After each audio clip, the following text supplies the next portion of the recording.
Happy Friday to all our viewers. Welcome to Arirang Newsbreak. I'm Handan in Seoul. Our top story this afternoon, Donald Trump has formally accepted his party's nomination for president at the culmination of the four-day Republican National Convention in Cleveland. With the official nomination, Trump's unconventional foreign policy views are once again in the spotlight. For more, here's our Park Ji-won. Donald Trump accepted his party's nomination for president by vowing to put America's interests first above those of other countries and to lead the country back to safety. His speech came as this year's Republican National Convention wrapped up in Cleveland on Thursday night. Americanism, not globalism, will be our credo as long as we are led by politicians who will not put America first. Then we can be assured that other nations will not treat America with respect. Trump criticized Hillary Clinton on foreign policy, saying she has made the country weaker and a more dangerous place to live. He took aim at his rival for supporting, quote, job-killing trade deals with other countries, including the one with South Korea.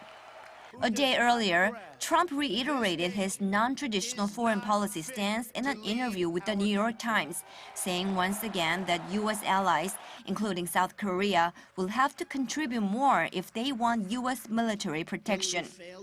On South Korea, Trump said there's no guarantee that the U.S. troop presence will lead to peace in the region, as North Korea has become stronger in recent years.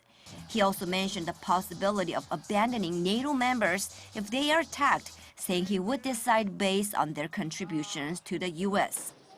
Back at the convention, one of Trump's foreign policy advisors, Joseph Schmitz, defended Trump's unconventional views in a briefing and tried to dispel concerns about his experience. Mr. Trump is not only a successful businessman, he's a successful international businessman. I mean, he has been overseas. He understands that other parts of the world have special challenges. Speaking for myself, I see Korea as a very, very important ally. Schmitz also defended Trump's statements on trade, saying it's not that he doesn't want trade deals, but the deals need to be reevaluated, just as with America's defense alliance deals. The nature of a deal, it's a win-win relationship.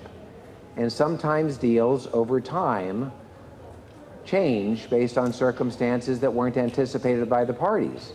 And that's all Mr. Trump is saying. We need to constantly reevaluate so that our deals with Korea and with any other nation are win-win deals. He also said Trump just wants to be fair with America's allies and tough with its enemies. Park Ji-won, Arirang News. The South Korean military has provided clarification on the missile types North Korea test-fired on Tuesday. A military official said Friday, after analyzing images released by the regime, the missiles launched were 2 Nodongs and 1 Scud. Nodongs are mid-range missiles, while Scuds are short-range missiles. A day after the launch, Pyongyang said the missile launch was aimed at practicing preemptive strikes against South Korea's southern port and airfields in an apparent verbal attack against Seoul and Washington's decision to deploy the THAAD missile defense system to South Korea. China outlined its commitment to the UN sanctions on North Korea in a recent report to the UN Security Council. It also used the report to renew its opposition to the THAAD deployment in South Korea. Kwon So-ah has the details. China's UN Security Council Resolution 2270 implementation plan says Beijing is taking steps to sanction North Korea, such as blocking blacklisted North Korean boats entering China, banning trade related to weapons development, and various financial restrictions. The 6-page report was made public by the UN on Thursday, a month after Beijing submitted its report to the UN Sanctions Committee. What's noticeable is that toward the end of its report, Beijing stated its opposition to the deployment of the U.S. missile defense system THAAD to South Korea and called for an end to all acts that could worsen inter-Korean tensions. China was the only country to mention THAAD in its UN sanctions report. The report was submitted before Seoul and Washington's official announcement on deploying the system. China might have wanted to connect the THAAD issue to the sanctions on North Korea in order to use it as a way to pressure the US and South Korea. This is raising concerns that China could use its opposition to THAAD as an excuse to not fully implement the sanctions on its ally. The report underscored that, quote, sanctions are not a goal and that the UN resolution can't be a fundamental solution to the North Korea nuclear issue.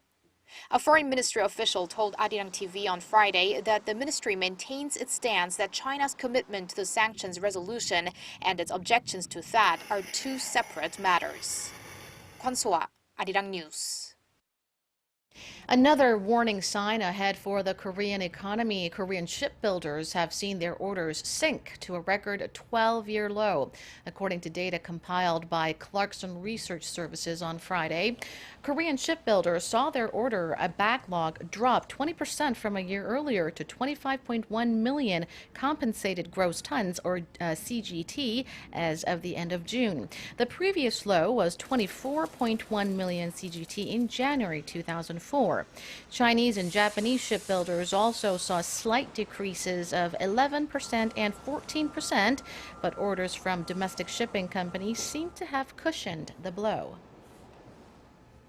And that's all for now. Keep it tuned to Arirang for more domestic and global headlines throughout the day. Thank you for watching.